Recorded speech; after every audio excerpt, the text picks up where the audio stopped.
Hai Barbie, hai guys, selamat datang di ABL Channel. Kemarin minggu saya baru nonton film yang sedang tayang dan booming, Barbie di Pathé Mart di Den Haag. Film ini menarik banget karena banyak channel-channel lain juga yang mereview film ini, dan menariknya banyak orang yang menyandingkan film ini dengan film yang juga sama-sama sedang tayang, yaitu Oppenheimer, satu film dari Christopher Nolan. Sampai ada meme di internet yang sekarang lagi beredar, yaitu Barbenheimer. Hal ini menarik banget karena dua film ini diekspektasikan akan memiliki genre yang sangat berbeda. Yang satu Barbie yang diekspektasikan akan mengedepankan elemen nostalgia, hiburan, dan fun, girly, sedangkan Oppenheimer tentang sejarah penciptaan bom atom dan dari director yang biasa membuat film dengan elemen sinematis yang perlu analisa dan berpikir secara mendalam. Tentunya dua film ini tadinya dipikirkan akan memiliki ke kontrasan atau perbedaan yang sangat jauh, tapi menariknya setelah film ini sama-sama tayang dan menariknya tayang di hari yang sama, ternyata baik Barbie maupun Oppenheimer dua-duanya adalah film yang memiliki nilai-nilainya masing-masing. Dua-duanya perlu analisanya masing-masing. Hanya saja masing-masing dari keduanya punya kemasan yang berbeda. Tapi kali ini saya hanya membahas tentang film Barbie aja. Nah, Barbie sendiri kalau dibilang terlalu berat, ada beberapa reviewer yang bilang bahwa Barbie ternyata nggak suitable untuk anak kecil, ini lebih suitable untuk orang dewasa karena banyak nilai-nilai, banyak pesan-pesan yang perlu untuk dianalisa sama orang dewasa karena nggak langsung bisa dimengerti sekali tonton. Tapi kalau menurut saya film ini memang tetap film yang menghibur. Ini film menghibur tapi bukan hiburan yang kosong. Film ini menghibur dan punya pesan-pesan yang mungkin perlu dianalisa sedikit, tapi pesan-pesannya sangat bagus banget gitu. Jadi lebih dari sekedar entertaining, nostalgia, hiburan aja. Nah, selanjutnya saya akan mereview dikit tentang film Barbie ini dengan minimum spoiler. Tapi kalau memang teman-teman yang sangat alergi dengan spoiler mungkin bisa skip dulu. Tapi ini bukan review alur cerita, jadi sangat minimum spoiler. Nah, saya akan nge-review sedikit tentang film Barbie ini, dan juga saya akan menarik beberapa nilai, 3 nilai yang saya ambil dari film Barbie ini, pesan yang saya ambil dari film Barbie ini. Nah, mulai dari review. Jadi Alkisah si Barbie ini hidup di Barbie Land. Barbie Land itu seperti alternate universe sendiri yang punya hukum fisikanya sendiri. Terlihat bahwa di situ Barbie bangun dengan segala hal yang serba pink, lalu menjalankan aktivitasnya yang kelihatannya fun, tapi uh, banyak hal yang berbeda sama sesuatu yang di dunia nyata. Tapi mungkin mengingatkan kita dengan elemen nostalgia Barbie di masa lalu. Contohnya Barbie itu jalannya tidak menapak telapak kakinya tidak menapak tanah. Jadi modelnya sudah jinjit seperti habis pakai high heel gitu. Lalu Barbie mandi kan tidak nggak tapi nggak Barbie mandi tapi airnya nggak ada, minum tapi airnya nggak ada, bisa ganti-ganti pakaian dengan cepat. Lalu model rumahnya juga terbuka, tidak ada tangga, jadi si Barbie tuh kalau turun dari rumahnya langsung aja turun gitu, jadi kayak ya semi-semi terbang. Gitulah. Tapi kejadian di alternate universe Barbie Land itu mm, seperti Easter eggs yang mengingatkan kita sama ingatan kita di masa lalu. Kalau lagi main Barbie itu kan Barbie nggak telapak kakinya nggak menapak semuanya ke tanah, selalu jinjit gitu meskipun nggak pakai sepatu. Lalu kalau mandi ya Barbie mandi gitu nggak pakai air, kalau minum juga minumnya nggak pakai air, terus bajunya ganti-ganti, rumahnya Barbie itu terbuka semua. Jadi bisa lihat satu sama lain. Nah, lalu, setelah, bangun dan, mandi dan memulai harinya, si Barbie jalan-jalan, di kota dan ketemu Barbie lain. Jadi semua Barbie-Barbie di situ namanya semua Barbie, dan Barbie itu semuanya perempuan dan punya peran yang masing-masing di dunia publik gitu. Ada Barbie pengacara, ada Barbie presiden, ada Barbie dokter, ada Barbie penulis, Barbie peraih Nobel Prize, dan macam-macam. Jadi semua Barbie itu berperan aktif di masyarakat dengan peran-peran yang esensi. Jadi ini uh, cewek-cewek Barbie ini bukan hanya bentukannya aja yang menarik, tapi peran-perannya di masyarakat juga esensial. Peran-peran bukan peran domestik, peran publik. Di situ juga ada diceritakan ada beberapa Barbie-Barbie yang udah discontinue di dunia nyata. Kan ada beberapa Barbie yang discontinue, contohnya Barbie hamil dan macam-macam. Nah, habis itu Barbie itu jalan ke pantai. Nah, di pantai itu ternyata banyak Ken. Ken itu ya itu pasangannya si Barbie, Barbie dan Ken. Tapi di situ banyak Ken nggak hanya cuma satu, ada Ken dengan warna-warni gitu. Tapi menariknya di situ Ken dipertegas bahwa Ken itu ya cuma aksesoris gitu. Barbie dan Ken, aksesorisnya Barbie. Bukan hanya aksesoris dalam segi fisik, tapi Ken juga dari sifatnya dipertunjukkan bahwa si Ken itu ya cuma aksesorisnya Barbie. Ken nggak akan happy kalau misalnya nggak ada Barbie. Ken selalu ingin menarik perhatiannya Barbie gitu. Nah, uh, lalu di pantai juga ada beberapa, tetap ada Easter egg yang mengingatkan kita sama nostalgia kita kalau main Barbie. Airnya itu solid, airnya tuh kaku gitu, nggak liquid gitu. Terus waktu salah satu Ken Ryan Gosling coba menarik perhatiannya Barbie stereotype, Barbie Margot Robbie, lalu dia celaka, diobati juga dengan dokter dokter dokter Barbie, tapi diobatinya seperti main-main aja gitu ya, kayak kita waktu main Barbie waktu masih kecil. Udah, lalu fast forward ke hari selanjutnya, tiba-tiba kan tadi saya bilang bahwa di Barbie Land itu kan ada kayak punya hukum fisikanya sendiri gitu. Barbie jinjit terus, nggak kalau mandi nggak pakai air, dan Barbie kelihatan selalu sempurna terus gitu. Nah, di hari selanjutnya Barbie bangun dengan bau mulut, terus dia mandi, ada airnya kedinginan, terus minum susunya kayak daluarsa, lalu terus dia turun dari rumahnya yang nggak punya tangga, dia jatuh, terus dia oh ya, dan kakinya tiba-tiba menapak tanah semuanya, nggak jijit lagi seperti Barbie pada umumnya. Nah, Barbie lalu dia curhat sama teman-temannya si Barbie-Barbie lainnya itu.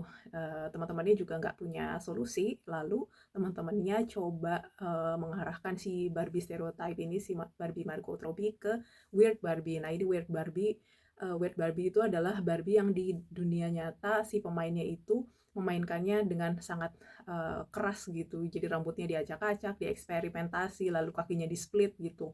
Nah, ini mungkin kayak saya waktu masih kecil kalau main Barbie seperti Barbie-nya jadi si Weird Barbie ini. Nah, Weird Barbie itu seperti punya lab penelitian gitu yang mempelajari tentang eksistensi mereka sebagai Barbie. Ternyata Barbie itu terhubung sama pemainnya di dunia nyata. Nah, dan ketika si Barbie Margot Robbie itu ke sana, si Weird Barbie itu menyarankan mungkin untuk cari pemainnya di dunia nyata. Mungkin dia sedang sedih, dan Barbie perlu ketemu si pemainnya itu untuk bikin dia happy lagi gitu. Nah, karena itu si Barbie memutuskan untuk pergi ke real world, ke dunia nyata, dunia kita. Dan si Ken, karena si Ken itu adalah aksesorisnya Barbie, eksistensinya hampir gak ada kalau nggak ada si Barbie. Si Ken ngikutin si Barbie ke dunia nyata. Alangkah terkejutnya mereka di dunia nyata, ternyata segalanya serba berbeda, hukum fisikanya berbeda, ada gravitasi, mereka napak tanah, mereka ada hukum di dunia nyata, dan orang-orang lihat si Barbie dan Ken di dunia nyata juga aneh. Nah, singkat kata, karena mereka jadi Barbie yang aneh di dunia nyata, mereka bikin nggak sengaja bikin permasalahan dan mereka ditangkap polisi. Lalu bagaimana ceritanya sampai ada agen FBI yang nelpon Mattel. Mattel itu perusahaan yang menciptakan Barbie. Nah, si Mattel tuh dibilang bahwa ada Barbie yang lepas ke dunia nyata. Lalu karyawan yang ditelepon sama FBI itu, karyawan Mattel yang ditelepon FBI itu menyampaikan ke para petinggi-petinggi di Mattel yang ternyata semuanya laki-laki. Oh, ada satu sebelumnya desainer, kelihatannya desainer dari Mattel itu namanya Gloria, yang kelihatannya sedang sedih. Uh, Ternyata tapi petinggi-petinggi dari Mattel itu adalah laki-laki semua. Jadi pemegang kekuasaan, pemegang arah dari perusahaan Mattel itu laki-laki semua. Jadi Barbie itu sebetulnya pada saat itu merefleksikan tentang apa yang dipikirkan laki-laki tentang si Barbie. Sementara si Ken, Barbie dan Ken, tapi di dunia nyata itu berpencar karena kan misinya berbeda. Misinya Barbie itu mencari orang yang pemiliknya ya, untuk memainkannya lagi. Tapi Ken itu ya Ken gak punya misi sebetulnya, ngikutin Barbie aja. Tapi mereka akhirnya berpencar. Tapi dalam berpencarnya itu si Barbie mencoba mengingat-ingat siapa pemiliknya dia, sementara Ken itu belajar bahwa di dunia nyata itu ada sistem patriarki yang menguntungkan dia ternyata. Singkat kata si Ken balik sendiri ke Barbie Land. Nah sementara si Barbie karena tadi ada orang FBI yang lapor ke Mattel, Mattel memerintahkan untuk menangkap si Barbie. Barbie ketangkeplah ke Mattel. Barbie juga kaget, kok ini Mattel atasan-atasannya semuanya laki-laki. Nah, oleh para petinggi si Mattel itu, si Barbie diminta untuk masuk ke kotak Barbie supaya kembali ke Barbie Land. Tapi si Barbie menolak dan ngeles mau ke toilet gitu, tapi dia malah kabur. Nah, di tengah perjalanan kaburnya itu dia ketemu seseorang yang bawa mobil, yaitu Gloria yang tadi, sama Sasha. Oh ya, Sasha itu anaknya Gloria yang sebetulnya sudah ketemu si Barbie. Jadi awalnya Barbie itu ke sekolahnya Sasha karena Barbie pikir bahwa di dunia nyata yang main Barbie adalah si Sasha, tapi ternyata bukan Sasha, tapi ibunya si Gloria. Nah setelah itu Sasha, Gloria sama si Barbie berbicara di mobil. Nah waktu ketemu si Sasha di sekolah, sebetulnya uh, Barbie dapat kesan yang kurang bagus dari si Sasha, karena Sasha itu anak zaman sekarang yang lebih woke dan mengkritik Barbie abis-abisan bahwa Barbie itu memberikan inspirasi negatif ke anak-anak cewek karena dia memberikan ide yang unrealistik tentang bagaimana perempuan yang cantik seharusnya, bentuk tubuhnya, bagaimana warna rambutnya, seperti itu. Jadi Barbie nangis gara-gara dikritik sama si Sasha, anaknya Gloria. Tapi Sasha, Gloria, dan Barbie ketemu karena mau nyelamatin Barbie yang dikejar sama petinggi-petinggi Mattel itu. Tapi mereka bertiga memutuskan untuk pergi ke Barbie Land bareng-bareng. Nah, di Barbie Land ternyata si Ken sudah balik duluan, dan mereka bertiga, pertamanya si Barbie itu sangat kaget karena Barbie Land sudah berubah. Ternyata Ken yang tadi sudah balik duluan ke Barbie Land bawa ide-ide patriarki dari dunia nyata yang diterapkan di dunia Barbie, yang digunakan untuk ngoperasi Barbie karena Ken ngerasa sakit hati awalnya cuma dijadikan aksesorisnya Barbie aja.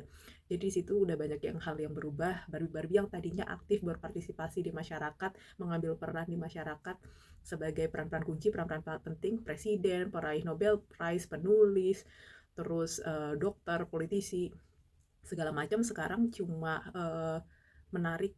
mau berusaha menarik perhatian Ken-Kennya aja yang sudah menguasai dunia Barbie. Sekarang jadi Kendoland. Nah, mulai dari itu banyak hal yang terjadi yang mungkin lebih baik nonton sendiri. Tapi di situ akhirnya Gloria yang ikut sama Barbie ke dunia Barbie Land itu banyak cerita, banyak sharing bahwa jadi perempuan di dunia nyata itu dimensinya banyak, dan menemukan banyak-banyak kebingungan dari peran-perannya perempuan yang ada di dunia nyata, dan bingung untuk memenuhi ekspektasi dari society juga. Si Gloria sharing di dunia Barbie itu.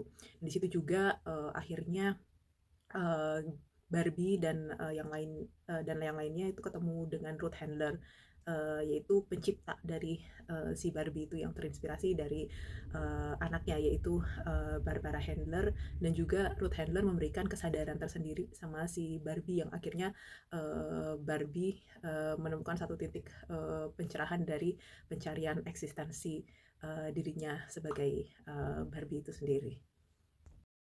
Nah, seperti yang tadi saya bilang di awal, bahwa Barbie ini bukan hanya entertaining aja, tapi ini juga film yang banyak pesan-pesan yang menarik dan berguna gitu buat yang menonton film Barbie ini. Bukan hanya hiburan kosong.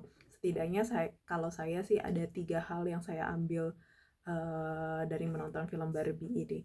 Yang pertama adalah film Barbie ini tentang pencarian identitas diri atau self identity seeking. Nah, seperti yang orang banyak tahu dan banyak kritikus tentang konsep dari Barbie sendiri, atau di film itu mungkin yang dikritik sama Sasha sebagai generasi muda yang mungkin lebih woke, adalah Barbie itu ngasih inspirasi negatif ke perempuan-perempuan, karena Barbie itu harus sempurna, dan sempurnanya itu nggak masuk akal, pinggangnya kecil, dan konsep-konsep awalnya Barbie yang dulu-dulu itu kan Barbie hanya kulit putih aja, rambutnya pirang, panjang, lurus, dan seperti kelihatannya stereotipikal Barbie.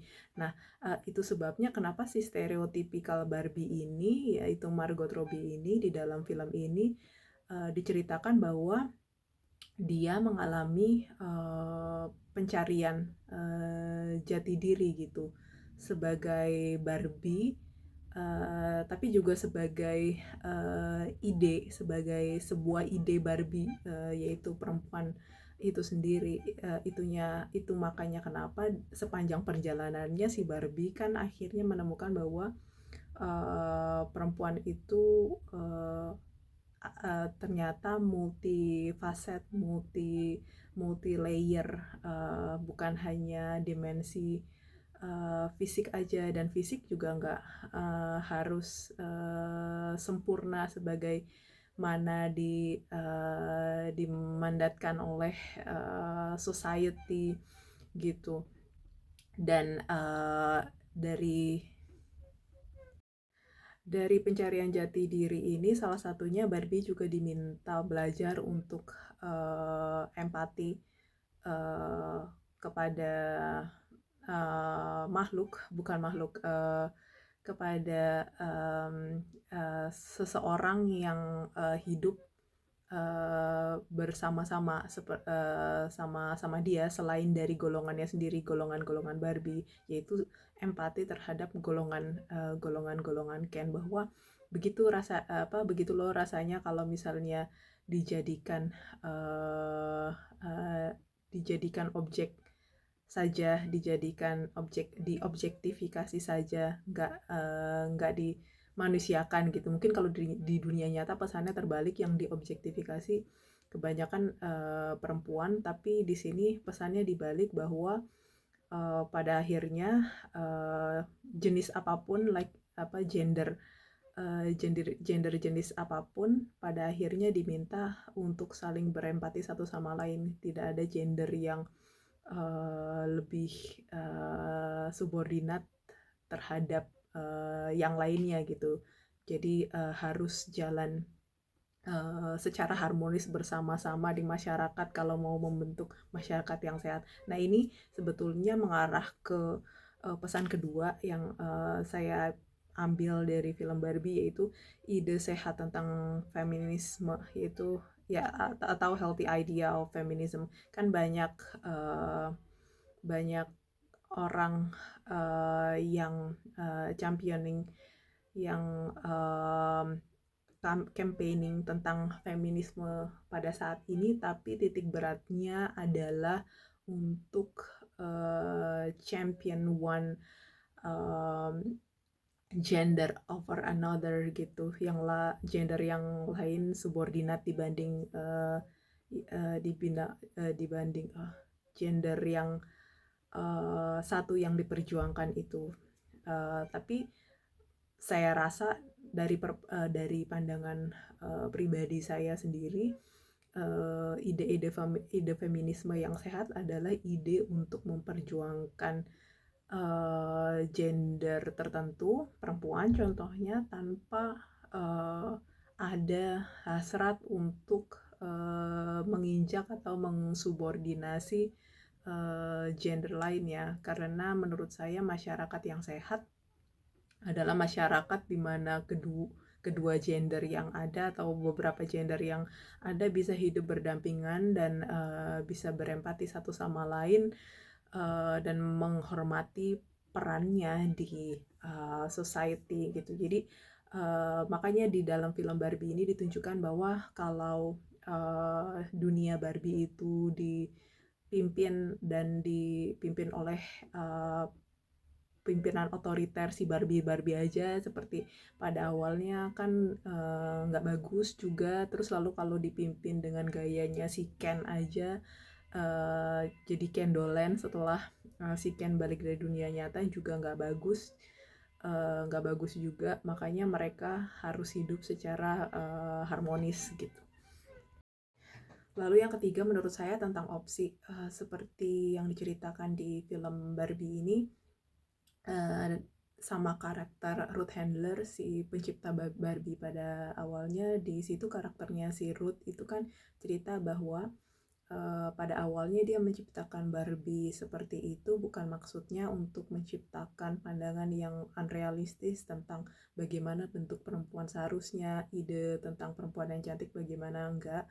Tapi si Ruth bilang bahwa uh, bentuknya Barbie seperti itu, dan pada akhirnya bermacam-macam itu tujuannya adalah untuk memberikan ide sama perempuan bahwa perempuan bisa jadi apapun yang dia mau kalau dia bersungguh-sungguh dan percaya gitu.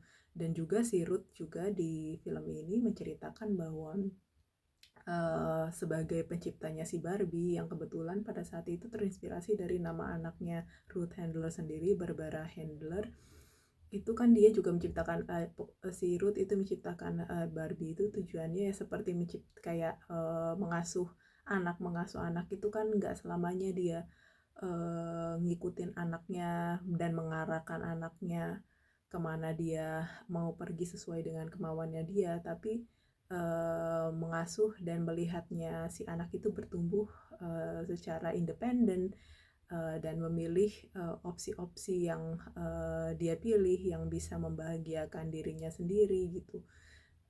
Ini kalau menurut saya juga pesan tentang kebolehan perempuan untuk memilih opsi dan mempunyai opsinya sendiri itu juga sangat baik dan terkait sama ide dari pesan yang kedua tentang healthy idea of feminism tadi gitu. Menurut saya salah satu esensi dari ide yang sehat tentang feminisme adalah perempuan pada akhirnya bisa memiliki pilihan, dan orang lain, perempuan lain atau gender lain seharusnya bisa menghormati terhadap apapun pilihan yang dipilih oleh si perempuan itu, yang membuat dia bahagia, yang membuat dia merasa fulfill dan bermanfaat buat orang-orang di sekitarnya. Pesan ini dipertegas sama si omongannya Gloria, si pemainnya Barbie stereotip itu di film Barbie, bahwa sebetulnya jadi perempuan itu nggak mudah, bingung, kadang-kadang harus cantik tapi nggak boleh terlalu cantik, nanti dibilang dipandang negatif sama masyarakat, harus punya karir tapi nggak boleh terlalu tinggi, nggak boleh melewati pasangannya dan sebagainya. Jadi dari itu perempuan sebetulnya kadang-kadang suka memiliki kebingungannya sendiri dalam mempunyai atau memilih opsi yang mau dia pilih untuk membahagiakan dirinya sendiri, karena selalu akan terbentur sama apa yang dibilang masyarakat. Jadi untuk meluruskan kebingungan si Gloria itu sebetulnya salah satu pesan dari Barbie film Barbie ini adalah ya perempuan sebetulnya seharusnya bisa punya pilihan, dan apapun pilihan yang dia pilih, mau jadi ibu rumah tangga, mau jadi perempuan karir, mau jadi perempuan karir yang punya anak, mau jadi perempuan karir yang gak punya anak, itu sah-sah aja asal bisa membahagiakan dirinya sendiri dan membuat dirinya merasa berfungsi dan berguna buat orang-orang di sekitarnya, itu udah cukup. Nah, sekian review saya dan sedikit analisa singkat tentang pesan-pesan yang dimiliki sama film Barbie ini. Terima kasih udah nonton video kali ini tentang review film Barbie. Saya sih pribadi sangat enjoy dan sangat menikmati film Barbie ini sendiri, karena seperti yang tadi saya bilang, ini menghibur tapi nggak memberikan hiburan kosong. Nah, terima kasih teman-teman sudah melihat video saya kali ini. Sampai jumpa di video selanjutnya. Bye.